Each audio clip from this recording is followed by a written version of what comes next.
So today, as I said, I'm talking about racism and racism in all form. There is racism coming from every race, really, every race. But I'm gonna have to tell you that the the black race, the black people, exercise or do the least racism in the world towards any other community. They embraced other community a lot more than those community embraced them. You've seen what happened in Ukraine with black people being left behind because you have to take those whose life matters the most first, straight up there. And that is a lesson for us. I know this area. That is a lesson for us to realize that we have to up our game. We have to up the education, because the mindset, the people's mindset, what we teach to our children is crucial. Because what we were told, our parents used to teach us that the white man is a mini god. The white man is always rich. The white man is always powerful and stuff. And we have that mindset. And the white man knows that. When the white man comes to Africa, he could be just a factory worker in Europe here. But when he comes to Africa, we are ready to make him a manager.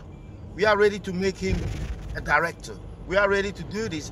He has the same qualification as people down there, but you rather trust the white man than the local people. Of course, local people sometimes don't have discipline. They don't show discipline and stuff. But that, we can work on that one.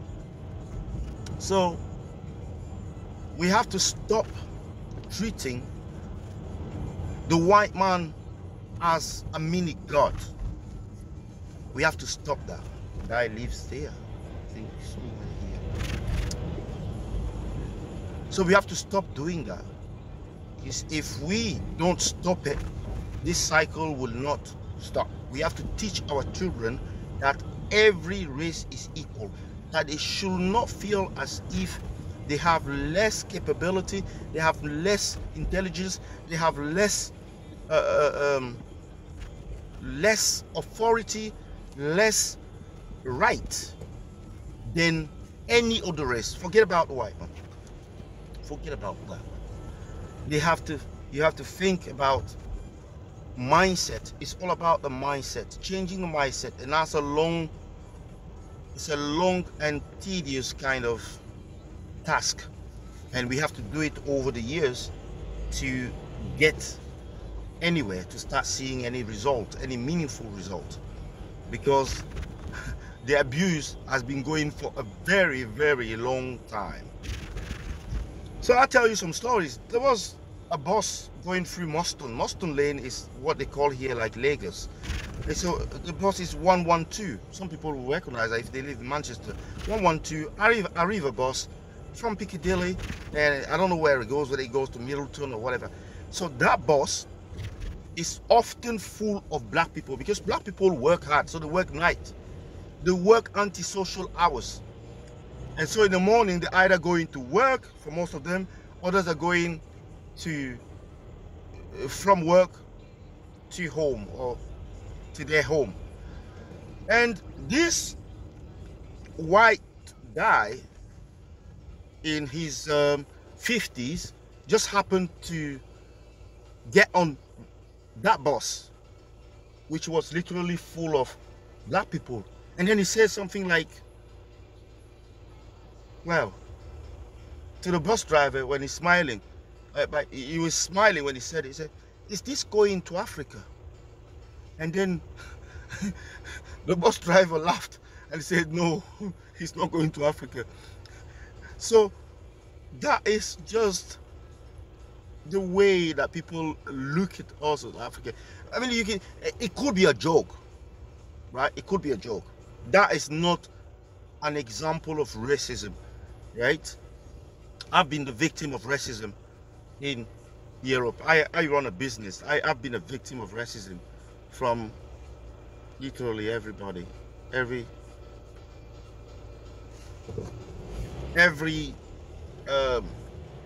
section of the society. The customer that come to the shop, some of them can be racist. Yeah, I've had incident like that. Somebody comes in and they feel like when they're in a black man shop, number one is they call it a black man shop, right? That's number one. They call it a black man shop. Number two, they then change their behavior when something wrong happens. The way they act is so much different to the way they would have acted in a white man shop. Often it looks like in a black man shop there is no limit. They can go all the way. They can beat you up. They can do whatever they want. They can mess your shop up, and I've had all of that, and nothing will happen. Nothing will happen. They can steal, nothing will happen. You know, for the junkies or for the homeless that come there and rob the smackheads, how they call them, and nothing will happen. So these are issues that we see. But then I also had some issue with the police. This customer, a white one, again, a white lady with a son, with a young boy. He was 6. I think he was 6 or 8. I think he was 8, that boy. He was 8. And the mom came in there to do his hair, and yeah, I told her what the price was. At that time I had 2 prices. I had a price for good kids and I had a price for difficult kids. So the good kids was like £7 and the difficult kid was like £8. And I explained this to the woman as we started. Often I will ask people how the child behaves when he's having a haircut. Is he okay? Because if he's gonna start kicking off, I'm gonna have to stop because it's no longer safe. So the woman will say, okay, it's fine. So I start cutting the hair. And often we will take the money after the job is done. So the child will sit on a chair and I start cutting the child's hair. And as soon as I do that side there, clip one section, one movement there, oh, that child just started kicking off everywhere. So I had to stop. It was impossible to continue this haircut safely. So I said to the woman, well, I can't do this. So she said, oh, it's okay, it's fine, you know. She took the child, they left, they gone. I was even there that day with my daughter. They left, they gone. And I didn't even know they were coming back. This was like 4 o'clock. The same lady comes back, like, it was like, maybe she arrived there like 4:15. I don't know, because she was waiting there for some time. But you can see the kid's behavior before the haircut. The child will say, for example, I don't want to have my haircut. As soon as the child says that, that is the bottom line. You don't force him. But the parent will try and force him. And then when things go wrong, they will say, oh, well, you know, you're trained to do this. You should be able to handle everything, you know, all of that. Maybe they have a point, but I don't believe that. So I have decided to stop doing the hair because he was not behaving, he was not sitting still. So the chances of me giving him a good haircut were somehow compromised, so I couldn't do it. So I said to the mother that I can't do it. And she's like, okay, that's fine, that's fine. I'll take it somewhere. So she takes him, apparently she took him to McDonald's, maybe to buy him a meal or something, and then they came back like 15 minutes from my closing time, which is 5 o'clock on Saturday. And when she comes back, I'm like, not again. I'm like, not again. You know, as barbers, I'm a barber, or hairdressers, we have good customers, we have bad ones, and we have dodgy ones. We have have good customers, bad one, and we just have normal customers. Just normal, just there in the middle. And this boy was definitely a bad customer, and the woman was a bad customer. I'll tell you something, I don't really blame the boy for what he's doing, or he's just a boy. He doesn't want a haircut, don't force him, take him home. But no, mothers will force children to have their haircut because perhaps they want some pictures for their Snapchat, Instagram, Facebook, and stuff. And this is not necessarily what the child wants. They know the behavior of the child with this, because 8-year-old, this is not his first haircut. The hair was like about 3 inches or so, and he's 8-year-old, so he must have had it cut somewhere else before. And often when you see a child coming to you and he start kicking off, he didn't start kicking off at your place. It's because wherever else he's gone, he did the same thing, and they just didn't want to have him there again. And the mother, she would then shift and move to the next guy, go and give him his share of trouble, and the next guy, and give him his share of trouble, etc., etc. So I'm there with my daughter that day. There was a hairdresser that was working there. She's called Aisha, and I had to send my daughter home with Aisha because she was there all day. My daughter used to sit, when I have her, I'll babysit her in the shop. Yeah, I know a lot of people will say whatever they want, like childcare, do this. Childcare is too expensive though. If you can do it, you're fine, do it. And she will be bored, she will be this, she will be that, that's fine. We dealt with that. So I had to send my daughter home because she was there all day, and I didn't know how long that child's hair was going to take me. I could have said no, but I also felt like be a bit harsh if the mother wants to try, and she comes up with the excuse that I gave him McDonald's, and he agreed that. So I promised him McDonald's, we went there to get it, and he said he's gonna have a haircut. So he should be able to behave differently. Well, the guy sat on a chair, and it was a fight. Well, so I started doing it, and then he started kicking off again. And the mother's like, well, you cannot leave it like that. You cannot leave it like that. And then, well, I had to do what? Well, try and finish the job. Try and finish the job. I did it. It took me maybe an hour. I don't have the right for the music that's being played in this live. Please like, share, and subscribe. I know. She can't see because the beans are blocking her. So you should have removed the beans to have a clear view of the road. So as I was saying, I had to send my daughter home to that hairdresser's house where I was going to pick her up. Yeah, and because I didn't know how long this nonsense was going to take. So, and the woman there, she just abused my kind of kindness or whatever, you know, in the end. Because when I ended up doing it, it took me altogether, the second time round when he came there, it took me almost an hour. So I finished there about 6 o'clock. And then when I finished at 6 o'clock, I had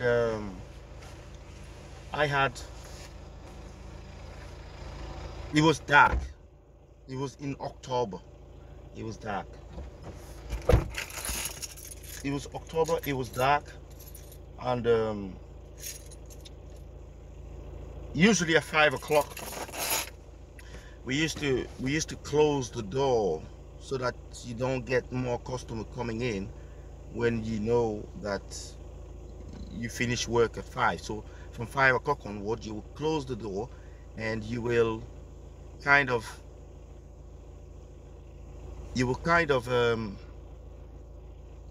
leave you'll kind of get the shooters halfway down as well. So I did that, but the shop has 2 doors. So at some point There were 2 customers left. One guy, a black guy, and that lady, she was the last one. So I went through the back door.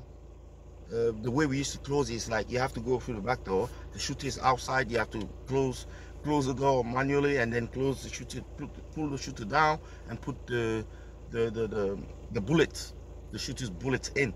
So I had to go outside and go around the block, come to the front, open the door, and then deal with the black customer that I had there. And then after that black customer, and I had to deal with the child. So by the time I'm dealing with the child, there's nobody left in the shop apart from me and the little boy. So I then decided, when I finished doing the hair, then I said to the woman, because I did tell her what the price was, I then decided to, I finished the job, and it was time to pay. When the woman comes to the till, I said, well, it's £8. She goes, well, you said 7. And I said, well, no, we have 2 prices there. You can see it there, it's there. You can see it up there. It says good kids and difficult one. The good kids are the one that sit on the chair. They don't mess about. They don't, make it last an hour. Haircut, normal haircut, 15 minutes should be max. Most haircut should be done like under 10 minutes. If it's just a haircut, if you're doing the beard, then that can take a bit longer. So I told the lady the price, and she's like, no, you said it's £7. And I said, no. Now I remember, I am conscious that the effort that I put in, the labor, how laboring it was, how difficult, how challenging, with a child that is crying and he's moving his hand, and you can cut his eye, you can cut his ear, you can cut his finger. Mr. Scott Derbyshire, please share this video to the seller swap groups, please. Mr. Scott, good morning. So I look at all of that effort, but in hindsight, I should have just taken the £7, because that £1 did cause me a lot of trouble after. So the lady refused to pay the extra £1, and I'm like, I'm angry. I'm angry because she's disrespecting my effort. She's undervaluing my commitment. She's insulting me. She's degrading me. She's being dishonest with herself. She is abusing me. That's the term. So I said to her, well, look, we have to call the police, because she's there. She started crying because the door is open. She said, open the door. I said, well, you know what? If you don't want to pay, right, that's fine. But I'm not taking £7 from you. And ladies like, well, just take the money. I said, okay. If you're insisting, then we have to call the police. But then my phone was dead, so I had to charge the phone in order to call 999, whatever. And by the time I charged my phone, she already called the police, and she's crying there over the phone. I tried to distance myself from her because she was irritating me and saying things verbally, saying loads of things. And Scott, please share the video on seller swap groups, please. Or even on my page. My page, my account, please share it there. So the hair doctor's page and my own personal page. So I was very, very upset with that lady. But I keep my calm. Usually in incident like that, I'm very, very calm. If you want to see the demon in the man, you can do. I can be a demon. I can be a nice person. But I was very, very calm. I know I have to be calm. I have to control myself. So by the time the woman called the police, and she's playing the victim, she's crying, she's upset, she's been what's the term there? Um, I've caused her alarm and distress. Well, because I refuse to kind of open the door because the key was under the counter. So I said, I don't know what her name is. She wasn't willing to give me her name or her ID. So I I said, okay, we need to get the police down here. And at least if they come down, I said it to myself, they will get the details for this lady, and then I can pursue the matter whether I want to, take it to court or whatever. So because of that £1, the lady called the police. She's playing the crying game, the victim game on the phone to them. She called the police first, so I'm screwed. Um, hell knows what she told them.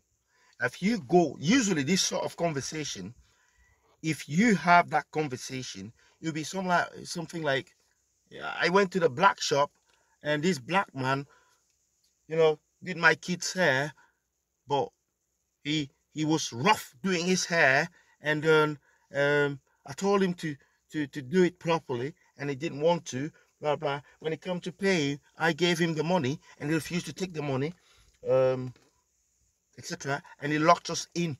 So this is false imprisonment. This is false imprisonment. They sent a PCSO down. The guy comes down. He comes down like he was around, because those PCSOs, there were two of them.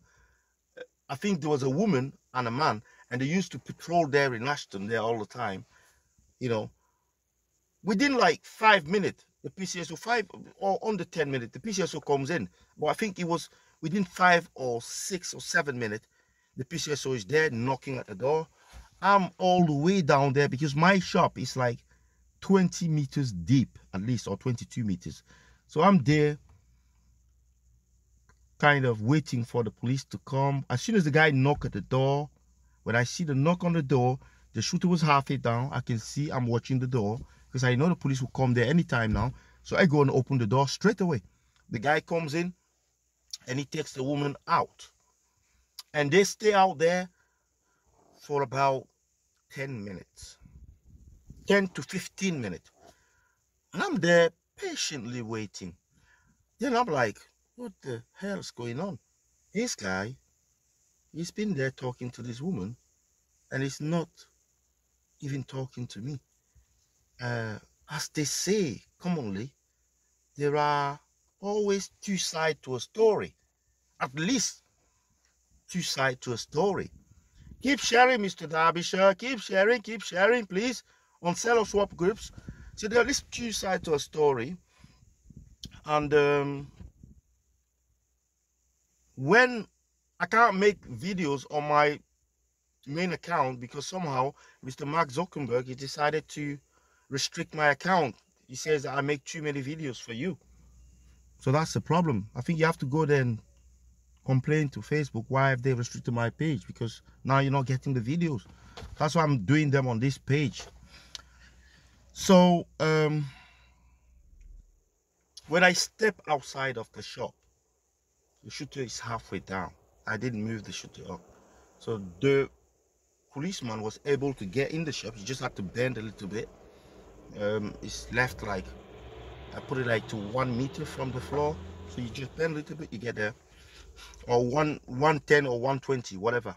But he was able to get in and get the woman out. He's talking to the woman and he doesn't talk to me.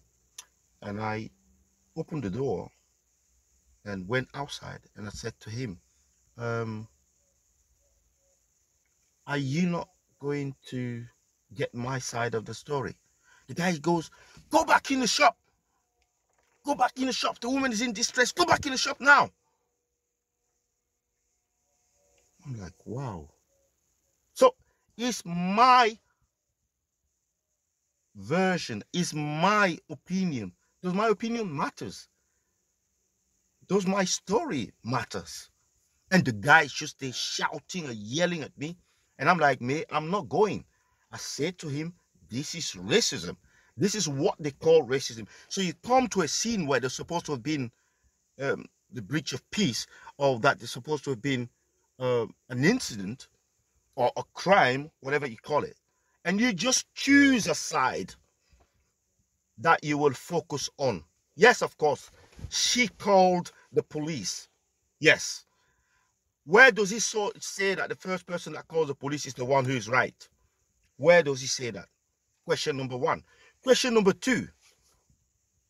How do I have to conduct myself when they stood right outside? I don't know what they're doing there for so long. I mean, that story is not so long to say. So a policeman say, well, you just locked the door because I gave him £7 and £8. Police officer can come to me and ask me what happened. The guy didn't do that. So when I insisted and I challenged him and said, is it because I'm black? The guys there said, go back in the shop now. Go back in the shop now. And I am standing in front of the door of the shop. They're standing next door. There is at least 3 or 4 meters. No, not even. There's at least 5 meters away from me. So if you know where this furniture shop is in Ashton, used to be called, I don't know. Scott, do you remember what that furniture was in Ashton? The furniture shop was in Ashton on Stamford Street Central. The shop is the Hair Doctors on Stamford Street Central, and the address is 186A Stamford Street Central, OL67LR. It is on a one-way street. That's where you have all the Polish shops. In fact, some call it Little Poland. Some have named that street Little Poland. That's where the Barclays Bank used to be, and that's where the HSBC Bank is, and that's where the RBS Bank used to be. And the RBS Bank was facing the HSBC Bank, and further down you have the Lidl superstore, and that's it. That's also where you have Domino's Pizza. That's where you have cash converters. So you have quite a lot of businesses in that street, and a lot of barbers and hairdressers. Of course, that woman, I'm pretty sure she tried another shop and it didn't work there, because for the amount of time that it took for her to come back from that McDonald's trip, it was way too long. So she must have tried a few other shops. In fact, she came there and said to me, oh look, all the other shops are closed now. And that's what made me even accept, because on Saturday shop would close about 4 o'clock. They don't close at 5 like I do. Usually hairdressers will work from 9 till 5 till 4 on Saturday. That's the shortest day. Often the longest day is Thursday. That is the culture here in England. So I was actually stood there in front of the shop. I challenged verbally that police officer, or it's not a police officer, it's a PCSO. I challenged him verbally, and the guy has started a physical confrontation with me. So he assaulted me because he laid his hand on me, which he's not supposed to be doing.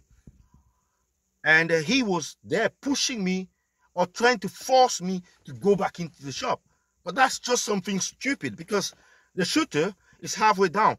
If he is able to push me somewhere, I'm not sure he's able to twist me or fold me in two so that I can, you know, get under the shooter and get in the car. So literally, I was there like that against the shooter, and the guy's face was like this. So the guy was talking in my face, like spitting on my face. I had no space. There was no space in between us. It's like the guy wanted to make love to me. He was like, you only get close to one person like that if you're making love with that person. And I was there trying to resist and say to him what he's doing is wrong. You know, what have I done? He comes in, he doesn't ask me what happened, and he just focused on the so-called victim. And He doesn't give a damn about me. And how does that make me feel? So I decided to kind of, resist. Anyway, the shop is my shop. Anyway, I'm standing in front of my door. Why should I go inside the shop if I don't want to? I'm a free man. This idiot called PCSO, I don't know, I would give you guys his name after, because there's another story that I'm going to tell you about him. I'm going to find his name in my files.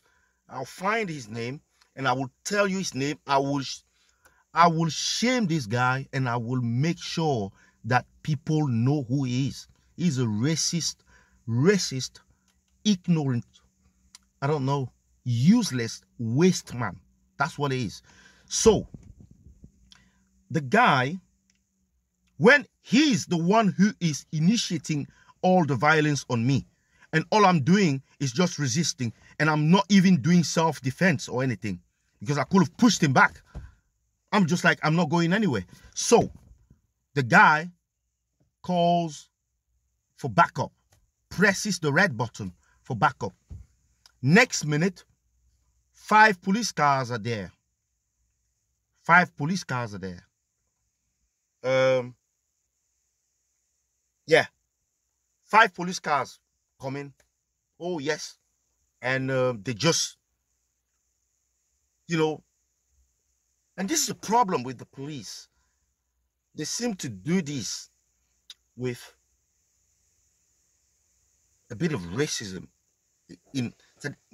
Like, there is a little bit of racism in the way they act.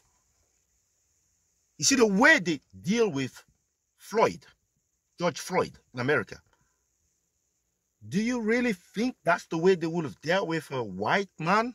No, hell no. So, this guy come, and often when a police officer says that he's in danger, their colleagues, right, will believe every single bit of information that he's giving them. Even if that information is misleading, even if that information is wrong, even if that information is incorrect, they will act as if it was true. So they will come with the full force that in front of them, depending on what he told them. I don't know what he told them, but they'll come in there with the intention to arm you, to be violent towards you, to assault you, to use maximum force, to intimidate you, to humiliate you, to condemn you, to sentence you, to kill you, to abuse you, and to threaten you. So those police officers, when they came, they were all acting like crazies. Wow. Everywhere, it was just noise. We got in the shop. We go back in the shop. And the shooter was still down. And they said to me, oh, look, you're under arrest for false imprisonment and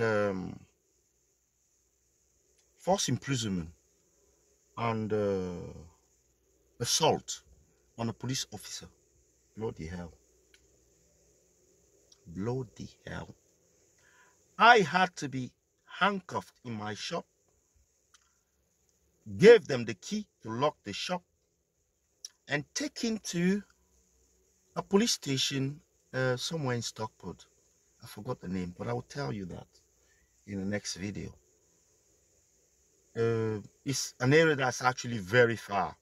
I don't know why I was not taken to Ashton. Apparently they said that Ashton is full. I cried in that van.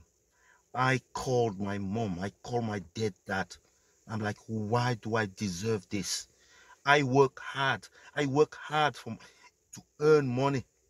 And I did absolutely nothing wrong. Why do I deserve this?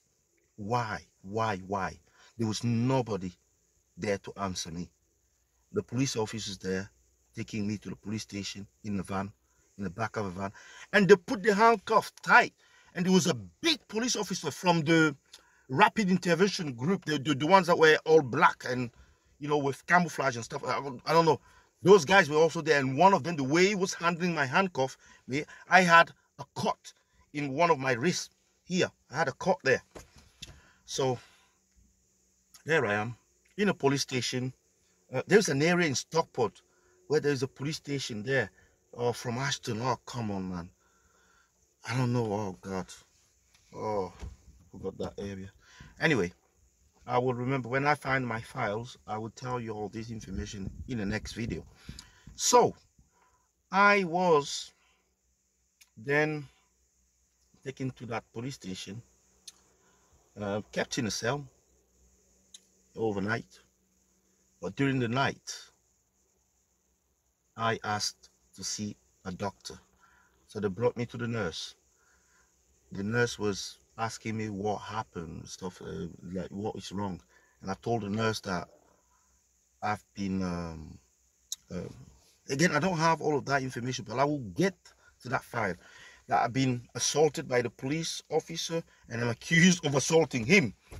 The guy charged me. He said that I ripped his book note. All of the police officers that were there, they wrote the same story. Because what they do, after an incident, like they come and arrest somebody, then they come together and they start talking about the incident. I'm pretty sure they tell each other, say, this is what you're going to have to write. I said in court that some of these police officers are like criminals in uniform. Act like criminals in uniform. In fact, some of them are just criminal, nothing else. So I was the one that was the victim here. But I was treated like a criminal, taken in handcuffs in a police station. Police station.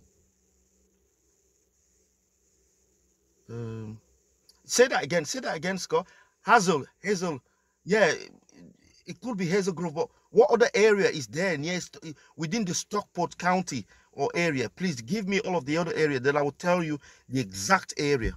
Because that area is close to Wythenshawe. It's between Wythenshawe and Stockport.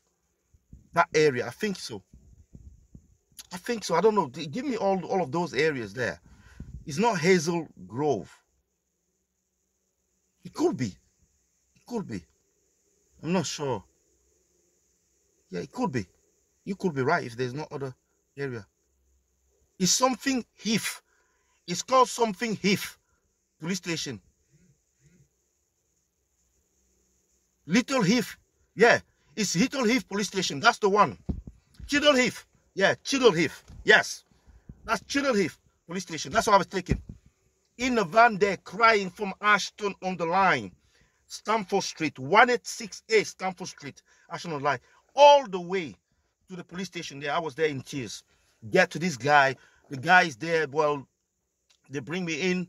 I have to get booked in. And the guy behind the counter, he's a bold guy, you know. He doesn't smile much.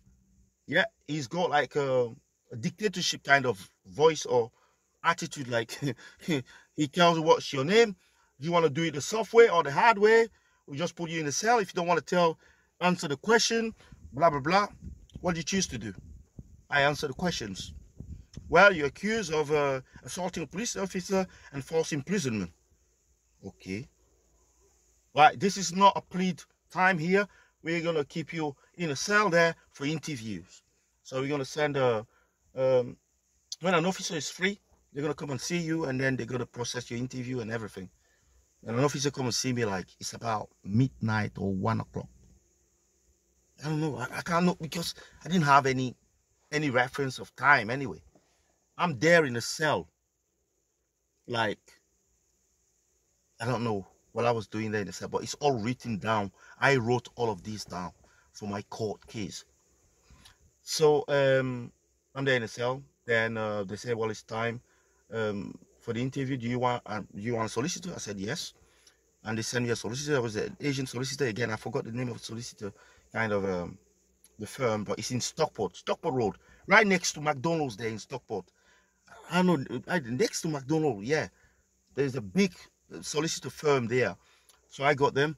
they sent me a guy there who was yeah, they sent a guy. They were doing those free police station kind of appointment stuff. You know, they're the ones that I didn't choose them, but I was giving them. So I told the guy what happened, and to be honest, the guy himself